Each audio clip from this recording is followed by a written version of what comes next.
Next on Max TV, we take a look at the Tijuana Tornado blowing away Miguel Cotto. We preview Judah Clottey, and we have news and notes coming up on the next round.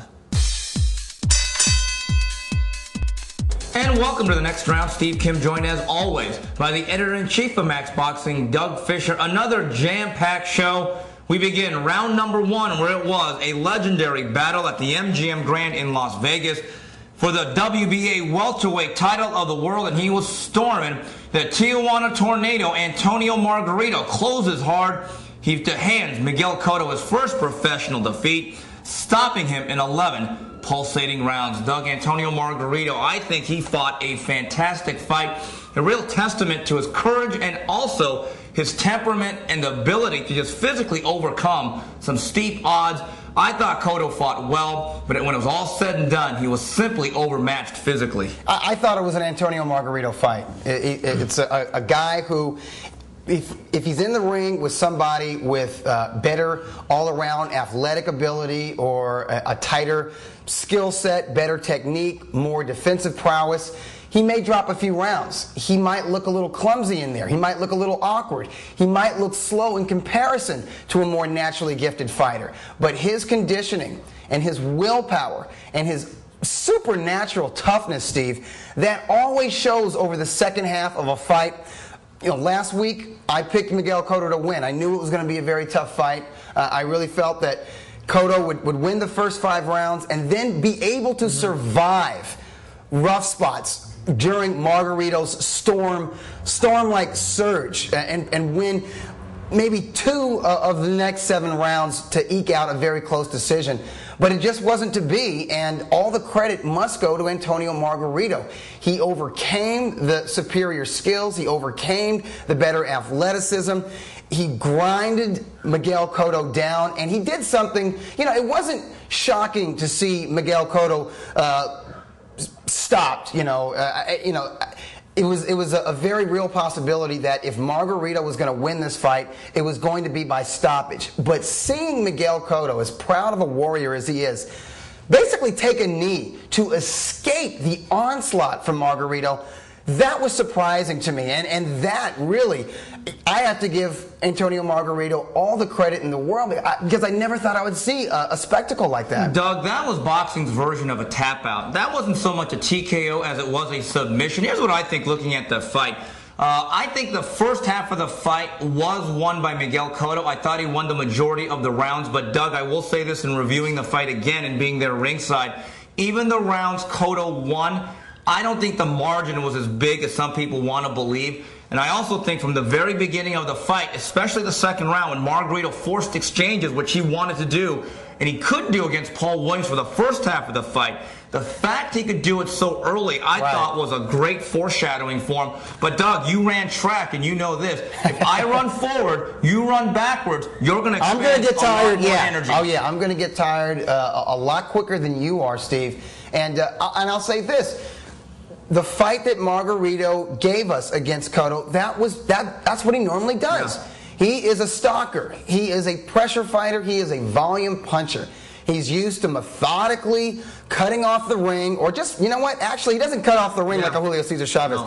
He stalks a guy, he follows a guy, but that work rate always wears them down. Now what we saw from Miguel Cotto, yes, Miguel Cotto can employ a stick and move strategy, but that's not really his game. He is a counterpuncher, and you know what, Steve? He's used to being the bigger, stronger guy, even though he's usually a shorter guy. He's used to having the advantages in power and strength, and he didn't have that Saturday night. He had to move more than he was accustomed to. He basically had to box out of character and expend more energy than I think he normally does over the first half of a fight. Doug, we've seen this in other fights. I think Acelino Freitas just running out at the tape against Diego Corrales, where a guy has to expend 12 to 15 rounds of energy in the first 7-8 rounds, and you see what happens when he gets collapsed. You got to give Miguel Cotto credit. I think on this night he beats any other welterweight in the world. I agree. Except the guy he was in there with. But for the first time, Doug, we talk about the geometry of the fight. I think for the first time in his professional career, and we have seen Miguel Cotto buzzed, hurt, and floored, but really he was punching uphill for the first time in his life. Well, and I think the psychological pressure That's what I was going to say. For the first time, we saw him overwhelmed psychologically. We've seen him buzz, but we've never seen him lose his composure. Yeah. I mean, when he was buzzed by Chop Chop Corley, when he was repeatedly rocked by Ricardo Torres and shoved to the canvas, he got up like everything was cool. He never lost that poker face, and he didn't stop fighting back. But against Antonio Margarito, we saw distress on his face. I saw a guy who was worried about whether or not he had the energy to finish out the fight, and we saw a change in strategy. We saw him trying to run out the clock, Steve. I'm not saying he was running, because he kept punching back till the bitter end, but we saw a guy who was like basically trying to make it to the final bell. A guy who's just trying to survive and no longer trying to win. In other words, boxing became a full-blown retreat, and when you have an avalanche coming down on you, it's a very difficult proposition. Doug, here's what I think. I think Margarito has to be given credit. He'll never be what I would call a textbook technician, but he does a lot of subtle things in there, Doug, and he's got uncommon toughness. But if there's one thing he does well offensively, as any fighter I've seen in recent memory, for a right-handed fighter, he throws and sets up that what I call the Margarito machete, that left uppercut, slice, as well as anyone as I have ever seen, perhaps since a prime Marco Antonio Barrera. No, I'll tell you what, Razor Ruddock, remember the smash? Oh, the smash. Kind of like a left hook uppercut hybrid. Well, he believes in that slice, that left uppercut, as much as Razor Ruddock believed in the smash. The smash may have had more power, and you know, Ruddock being a heavyweight didn't throw it as often as Margarito, but the belief in it. Margarito throws it, and he doesn't care if he leaves himself open for a right-handed counter. He doesn't mind, because once he's mid-range or right up chest to chest, he lets that sucker go. And I tell you what, there was a moment at the end of the 6th round where Cotto's legs got tired. He was back into a neutral corner. He kind of had that earmuff defense, as Teddy Atlas was said, and he allowed Antonio Margarito to get off with 3 consecutive left uppercuts, and that's when I knew, you know what, I think my pick is in jeopardy. Doug, it's interesting that in my live blog, Ringside, I actually wrote, is Cotto getting tired? He had a look on his face saying, I can't get this guy off me. We're only halfway through. Doug, I think this is a huge career-defining win for Antonio Margarito and vindication for him. I think this is the type of victory he needed. Looking at Julio Cesar Chavez ringside and just the glow on his face, how proud he was, he had a look that I can appreciate what you did, because this fight to me in many respects was a lot like Chavez Rosario. Or Chavez Taylor. You know, it was, Chavez is beloved by the Mexican people, Mexican fight fans, and really hardcore fight fans all around the world, because of the perseverance. Because a lot of his biggest victories, he was down on the scorecards. He was taking a lot of punishment. He was being outpunched, outboxed, and outlanded. But his willpower and his self-belief prevailed, and that's what people love. That's what working class people love, and that's really the quintessential Mexican fighter. That's the kind of fighter that Mexican fans get behind and stay behind. Once you prove that, you know what, I can persevere through adversity, Mexican fight fans love you. Doug, we were ringside, and I have never seen a fighter bask in the glow of his win and stay in the ring so long. And I can tell you, we talked about this earlier, I've never seen such a large throng of fans stick around so far after the main event. For a Margarito fight. Yeah, absolutely. And I think he fills the vacuum left by a prime Marco Antonio Barrera. El Terrible. And Eric Morales. It's been a long time since a major Mexican fighter won a big-time fight at this level. Doug, I think to me, I don't know if people agree with me. I really believe the closest thing I can approximate Antonio Margarito to is a guy on my shirt, Rocky Marciano. I don't know if he's as good as the Brockton Blockbuster. He probably isn't. But these guys, they have technical and physical limitations. But their intangibles are certainly what really puts them over the top. Physical durability, physical strength, iron will, excellent conditioning. That's what The Rock was known for. He was known to go to camp anywhere from 3 to 6 months, preparing his mind, body, and spirit for the battle. And he was able to overcome more naturally gifted fighters, guys like Jersey Joe Walcott and Ezra Charles and Archie Moore, guys who were much better boxers. And he just did it with his will. And they both they both lose early rounds. And you bring up the La Starza fight. I mean, this guy put blood clots all over this guy's arm from just beating on him. To a certain degree, that's how he beat Miguel Cotto into submission, with just hooks and hard right hands and uppercuts. Body shots. Doug, Me and you have always had a little bit of a difference of opinion. I've always thought Margarito was top 15 pound for pound. Right. And I've always had him outside of my top 20 elite. He has arrived now, hasn't he? Oh, yeah, definitely. Well, listen, I thought that Miguel Cotto was like a number 5 or number 6 pound for pound player. You knock him off, definitely. He cracks my top 10. He actually cracks my top 20 for the first time. I always had him knocking on the door. Right. I always gave him credit for being one of the toughest, most dangerous, most feared welterweights out there. I always had him at or near the top of the welterweight division, but now he beat an elite fighter, so guess what? He himself is an elite fighter in my book, and I think in most people's books. Doug, let's take a look at the future of both men. Miguel Cotto, certainly very valiant, someone boxing should be very proud of still. If I'm top ranked in a perfect world, I don't fight him the rest of the year. I let him recover physically and mentally, and when he does come back, I try to bring up a blown-up 140-pounder who's not very big and certainly without heavy hands. Yeah, if Jose Luis Castillo gets by Sebastian Lujan, I don't think it's going to happen this Wednesday. I think he's the perfect comeback opponent. He's Mexican. He's a former lightweight. He's got a lot of experience, but he's definitely shop-worn. And I think that would be a perfect sort of comeback because there's a little bit of name recognition. Yeah. That's better than like picking, some unknown, not journeyman type fighter, but like just a faceless young fringe contender. This guy has a face and name, but that's the type of opponent we're talking about. Guys who are naturally smaller, maybe guys who are older, like Castillo is.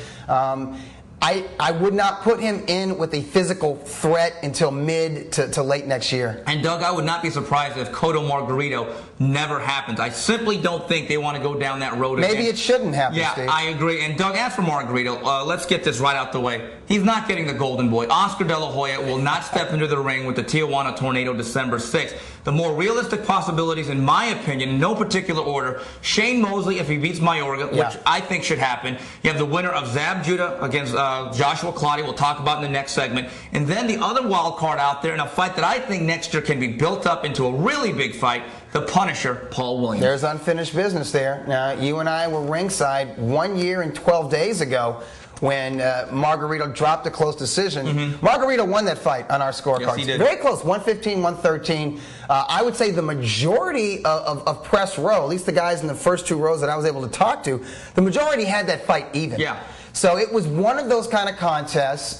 You have to give Williams respect, seeing what Margarito did to Cotto. And Margarito, he closed very hard, with the exception of the 12th round.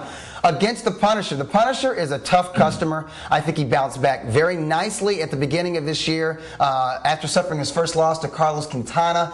He looked very, very sharp and devastating and technically improved in that 1-round blowout of Quintana in their rematch, as unstoppable as Margarito looked this past Saturday. I agree. This is a fight that can be built up into a modern super fight. Yeah, but till then, you just watch Bob Arum and Dan Goossen take pot shots at each other. But there you have it for round number 1. The Tijuana Tornado overcomes Miguel Cotto. We come back. We preview Judah Clottey.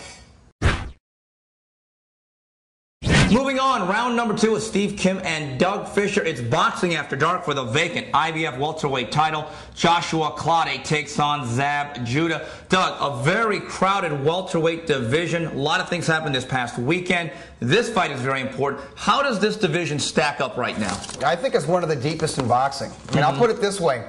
Andre Berto is viewed by a lot of people as one of the brightest new talents in the sport, the entire sport, in any weight class. He was a lot of people's prospect of the year for a couple of years running until he actually won a major world title, the WBC belt, a couple of weeks ago. He's undefeated. He's marvelously talented, athletically gifted. He's got speed. He's got power. He barely makes the top 10.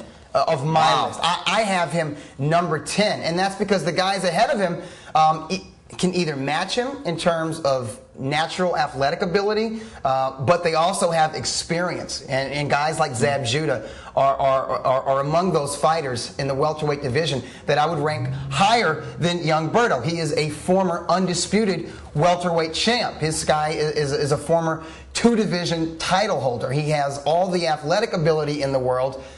And he has experience. Josh Clottey, also a young guy, maybe not as fluid or naturally gifted as a Berto, or as explosive as a Berto or a Zab Judah, but he makes up for it with a very tight turtle-like defense and more toughness. He's a guy who is more of a grinder, a guy who is used to going the distance and generally prevails, unless he's in against the Tijuana Tornado, prevails down the stretch with basically his physicality. Yeah. He's just so physically strong, and he's so hard to hit clean and hurt.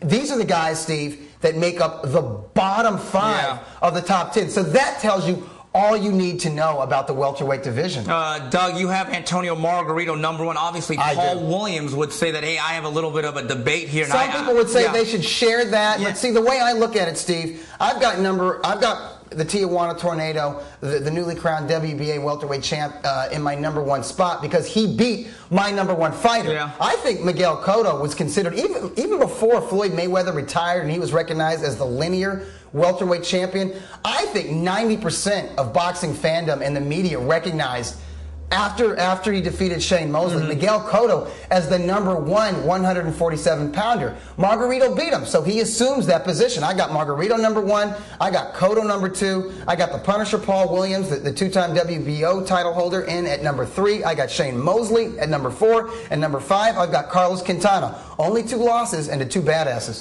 Doug, Claude Judah, I think, is very important for positioning and being able to parlay this into another big fight. Doug, I think it's very simple. If Claude doesn't get blown out of there, and there's never been any indication that he will be by anybody, because you talked about that Kevlar turtle-like defense of his, and he's very popular among Ghanaian fighters. Philippines Ghanaian fighters they've got that Adonis physique. You would think that they are on HGH or clear and they're lifting weights. They're not, man. That's just it's genetic. They got it. And that dense muscle and that sort of, like, I don't know what you call it, like a turtle defense. And they're sturdy. Yeah. The word to use is sturdy and physically fit. And, Doug, that's exactly why I think he wins this fight via 12-round decision. I think Judah's speed and athleticism carry the day the first 4 or 5 rounds. And guess what, Doug? I think round 6 takes place. One guy's going to run out of ideas. There you go. I think the other guy's going to be consistent and steady. Judah has better natural tools. I think Claude is a more consistent fighter. That's why I think he wins. You know what I like about Claude, and I favor him by a unanimous decision, a competitive unanimous decision, because I do think Zab Judah will win many of, like, let's say, the first 4 or 5 rounds, Steve. Basically, it's like this. If Judah can't knock out Claude, he ain't winning this fight. And the reason I say so is because I think Claude's confidence will get to Judah. Judah is a front runner. Yes. If you survive his opening onslaught of phenomenal speed and power, you will make him doubt himself. Absolutely. So there you have it. Claude battles Judah. We come back. We take a look at news and notes. And we are back. News and notes on the next round. Let's go right into the fight review. Wednesday night fight, Jeff Left took Lacey with a controversial 10-round decision over Epi Mendoza. Then on Telefutura, fun slugfest, Jesus Soto Cross stops the always game David Estrada in 8. Then on Friday night fights, Buddy Magoo Jr. with a 10-round decision over Raymond Joval. Doug, I ordered an upset special last week with Epi Mendoza. When it finally came, it was tasting pretty good, but then there was a fly and a hair in it. It didn't quite come out the way I wanted, but Doug, this was not about Mendoza. I really believe Lacey has lost his fastball. I think he's a shell of himself. Outside of his abs and his pecs, I don't think he has much left. Yeah, well, he's more of an athlete than an actual fighter. He has the look of a bodybuilder, Steve, but he no longer has the, I'm not going to say he doesn't have the heart of a fighter, because that was a tough fight. Right. And I actually thought he won the 10th round, and he survived some scary moments, such as in the second round. But I don't think mentally he's a fighter anymore. No. And, last week we talked about fighters being ruined by one fight. You brought up Fernando Vargas losing to Felix Trinidad, and I said that was more of a physical depletion that Vargas was facing. And I thought that what Jeff Lacey suffered against Joe Calzaghe up here was more of a mental. But you know what? Look at what his legs look like against Mendoza. When your legs are when your upper body is operating separately from your lower body, you're throwing punches and you're leaving your legs, your feet behind. That's a neurological disorder. So he's he's kind of messed up. And I got to tell you what, in my book, your upset special came through. I had it scored 95-94 for Epi Mendoza. Well, I kept the receipt, so I'm going to get a refund. Here's the thing. Jeff Lacey reminds me of these guys at the gym. They do a lot of bench press and shoulder press. Don't hit the squat rack. Right. And the fact that he wants to quote-unquote retire until he gets enough money to cash out against Jermaine By the way, do you Taylor. think he's going to stay retired, Steve? No, of course not, because he needs the money. But I will say this. If I'm HBO and I'm looking at that fight and you're going life and death with Epi Mendoza, I tell Lou DiBella and Al Heyman, Jermaine Taylor will fight on HBO November 15th. I want a better opponent than Jeff Lacy. Doug, Jesus Soto Cross, David Estrada was every bit the entertaining slugfest we thought it was. Listen, I don't know if Soto Cross is world class. He might be able to fight for a title, but he is a pretty fun fighter. He's a fun guy. He's a TV fighter. He's a great guy to watch on basic cable. He's been paying his dues on Telefutura, and I think sooner or later we are going to see him graduate to Showtime Championship Boxing or at least HBO Boxing after dark. Top Rank is not averse to making an Andre Berto fight very soon. I like that fight. If Berto's not going to face a real welterweight contender, and as we just noted in the last segment, there's a lot of really dangerous veterans out there. I like Soto Cross for one reason, Steve. He's never been knocked out. He can take it, and he is a bit of an offensive You threat. like him over Berto? Is that what you're No. I'm saying I like him as an opponent for Berto because he's somebody who can withstand the power. And when he's in good condition, he's a game fighter. Because we saw against David Estrada, who's always game, who might be too brave for his own physical health. We saw that when somebody gets back in his grill and he's got the conditioning, he can fire back, and I thought that knockout was maybe a KO of the year candidate. I'm not going to say it's definitely knockout of the year, but that was a spectacular stoppage. A left hook that buckles the legs of the Chicagoan, and he answered right back. He caught Estrada on his way down with an uppercut and then turned that uppercut into a straight right that put Estrada down pretty hard. The thing that would worry me about a Soto Cross-Berto matchup for Soto Cross is the fact he's a relatively slow starter. Berto is a sports car. He gets to 0 and 60 real fast. And as for David Estrada, I have just a ton of respect for him, but I think it's now time to really look at his future because, number one, he can't punch, so he can't get himself out of grave situations. Every fight is physically grueling, and he's beginning to catch a little bit more and more, and he's beginning to react. And he's losing the ability to catch a solid punch because, let's face it, you know, Kermit Cintron and Andre Berto, they have that power. Berto's got more of the speed snap. Kermit Cintron, more of a cannon, you know, a real welterweight puncher. Jesus Soto Cross, he's a grinder. He's not a guy. He's a guy, if he's going to score a stoppage, he wears you down over, 10, 11 rounds, For him to drop, for him to hurt, to neurologically short out and drop Estrada as hard as he did, that tells me Estrada is losing his ability to take a punch. I don't want to see the guy get hurt because, like you, I have the utmost respect for the Chicagoan. Moving on with the fight preview, busy week of boxing here. Wednesday night fights, Jose Luis Castillo takes on Sebastian Lujan. Friday night fights, Sebastian Demers takes on Fulgencio Zuniga. On Telefutura, Johnny Gonzalez and David Lopez co-headline. And then another edition of Showbox, Pavel Wolak takes on Ishe Smith. Doug, I'll say this. If Jose Luis Castillo cannot make the welterweight weight limit, he should be permanently banned from the sport of boxing. Yeah, because by that point, it's just like, man, he was such a terrific lightweight. And he's somebody I know you would at least give consideration for the Hall of Fame. Absolutely. Look at the guys he fought. Stevie Johnson, 24 rounds with Stevie Johnson, 24 rounds with Floyd Mayweather, Casamayor, Diego Corrales, the war with Diego Corrales, Julio Diaz, Cesar Bazan, Juan Lascano. Yeah, I mean, look, these are 5 good to great fighters that he was in there, and he was always competitive if he didn't beat them. But he is soiling his legacy by pretending to be a fighter and then not making weight. And he's costing a lot of people a lot of money, and he's jerking around a lot of fellow fighters. It's not fair for guys like Tim Bradley or like a Sebastian Lujan. As hard as he's prepared for this fight, sparring with the Tijuana Tornado, if he were to go make weight, 147 pounds, and Castillo comes in at like 150 and the fight gets scrapped because of that, that's not fair to the other guys. So Doug, he's got to make weight. Doug, I'm a big fan of Showbox. I think Gordon Hall and the fellas just do a fantastic job. Ishe Smith, I don't know if he really fits the profile of this series. This has to be the last chance for Ishe Smith. No one comes up with more excuses as to why they couldn't get the job done than Ishe. Ishe, this has to be last Chanceville, isn't it? Yeah, well, I think he's in here not as a prospect. It's Paweł Wallach. Yeah. Is that how you pronounce the name? I guess it is. Polish guy, based in New York, a popular fighter. I don't know. I've never really seen this guy Neither fight. have I. But he's a regional junior middleweight prospect. What Ishe is not a prospect, Steve, and he's not accomplished enough to be considered a real top 10 contender. He's a gatekeeper. Yeah. I think he showed against Joel Julio a couple months ago that he's just good enough, just experienced enough, solid enough, and athletic enough to beat guys if they're not for real. And if you are for real, if you are destined to at least be a real contender, then you're going to find a way to beat him. Yeah, you're going to find a way. Or he'll find a way to lose. Or he'll find a way to lose. You know, because let's face it, Joel Julio, I don't really consider him a real.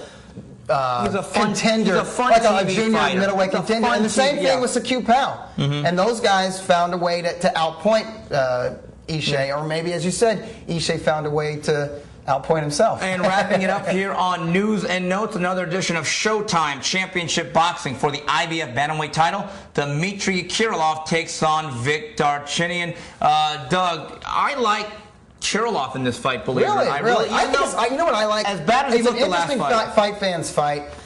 It's a hard fight to gauge because Kirillov is not one for power or physical strength. He's a pure little boxer with a great jab and nice footwork. He's a ring general, Steve, but he's a small little guy, and Vic Darchinyan is just huge. I mean, even he was a monster at flyweight, but even at 115 pounds, I saw him this past Friday at the Telefutura card, and he looked to me to be about 125 pounds. So I think that's what he's going to weigh on fight night, Steve.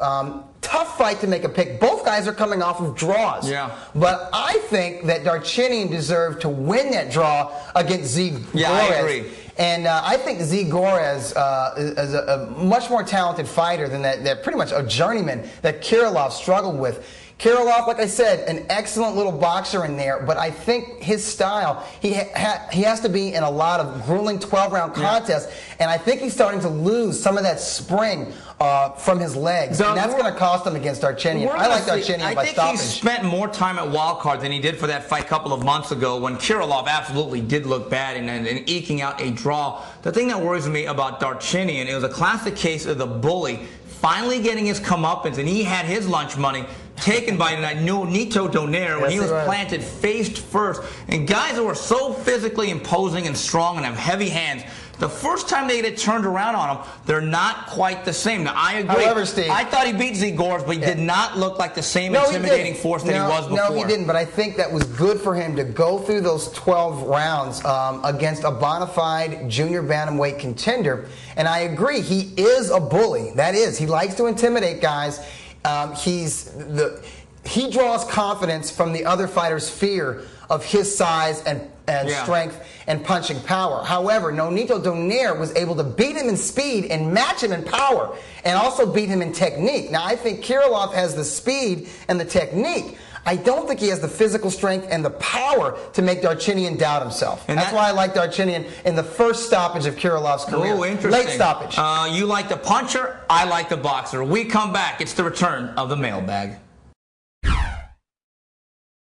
And we are back. We go to the mailbag. Remember, go on the Max Boxing message board. There's always a thread dedicated to the next round. Send in your questions. They could be answered by the Batman and Joker of Max Boxing. First question from my butt itches, and so does mine too, Doug, by the way. Doug, Steve. Scratch it yourself. Yeah, thank you. What did you find more annoying, the Floyd huggers post Hatton or the Roy Jones Jr. huggers post Ruiz? Wow, that's tough.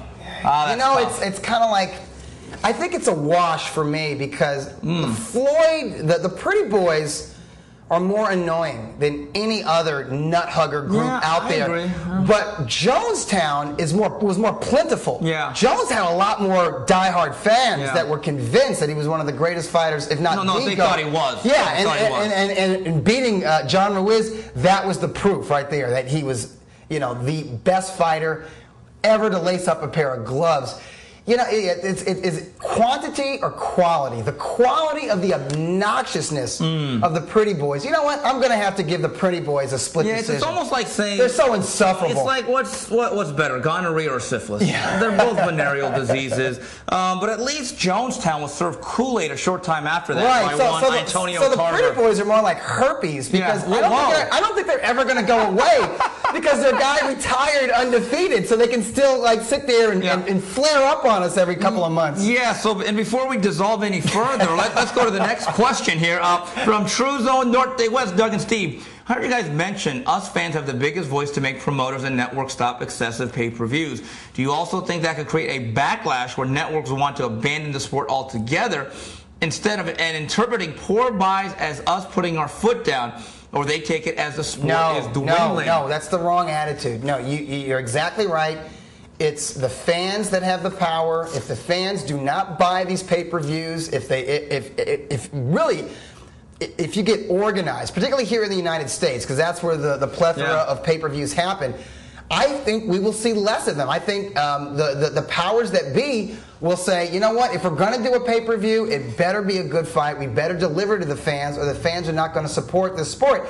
And it's silly to worry about networks dropping boxing altogether, because it's really one network that has most of the pay-per-views. It's HBO. Yeah, Doug. The other networks, how many ESPN, Telefutura versus pay-per-views do you see out there? Showtime pretty much got rid of it. Doug, the thing that I want to add is there's a fine line between supporting and enabling. Now, I think this past weekend was an example where boxing fans said, despite the poor undercard, you know what, we got our money's worth. You look at some of these other pay-per-views that we've talked about in recent weeks. Let me tell you something. I don't know if they should even be boxing after dark quality or championship boxing quality cards, yet they're making us spend $44.95. In this economy? Again. As expensive as gas is? Forget about it. I really believe you guys as the consumer have to be discerning and be the ultimate bottom line. Here's one from SAP. Hello, Doug and Steve. Although this fight will most likely not happen because of the weight differences, but how amazing would Kelly Pavlik versus Antonio Margarito be? Two fighters who never take a step back and constantly apply pressure. Who do you think would win? I like Antonio Margarito way too much to ever allow a fight like that to happen. And I would absolutely skewer Bob Arum if he made that fight. I'm sorry. Because Tony's too tough for his own good. He would actually take that power, that offensive onslaught from Kelly Pavlik, and I think Pavlik has the jab. He delivers straight punches. Not only the bigger, taller, stronger, more powerful fighter, but his punches are going to land there first. That's a drubbing for Margarito. Hey, listen, the guy has an unbelievable chin, but we're not asking him to be a miracle work here. Let him fight plenty of good 147-pounders and eventual 154-pounders. But I think, to me, listen, you could say that Bob Arum would not let that fight happen. I think Bob Arum realizes I have a Mexican icon now. He's got a guy who can sell tickets now, Steve. He does. Yep. And I really believe that Antonio, here's the thing. Kelly Pavlik, in my opinion, Doug, once he beats Bernard Hopkins, knock on wood, I don't know if he ever comes back down to 160. He might stay at 168. I agree with you. Because there's actually who's left at 160 pounds. There's more action at 168 pounds because you got Mikkel Kessler, you got Librado Andrade if he beats Butte up in Alan Green, Andre Ward, and Andre Ward. Yeah, he's coming along nicely. That's going to be a big fight. Yes. The gold medalist against the Ghost, that's going to be a big fight one day. Yes, so there you have it for this week's edition of TNR on behalf of Doug Fischer and the rest of Max Boxing. Till the next round, goodbye, everybody.